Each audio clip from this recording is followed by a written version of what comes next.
Kain na, siguradong gutom na kayo. Wala kayong ginawa maghapon, kundi mag-cellphone, kumain ng chichirya, kumain ng candy, humingi ng pera. Wala kayong ginawa, kundi mag-computer. Ang saya-saya ng buhay, no? O so ayan, magpakabusog kayo, no?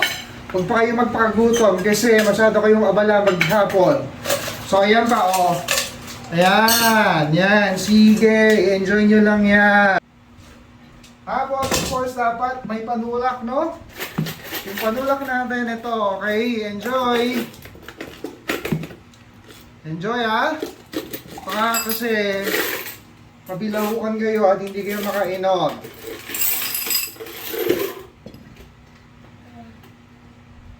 Ano? Gutom na?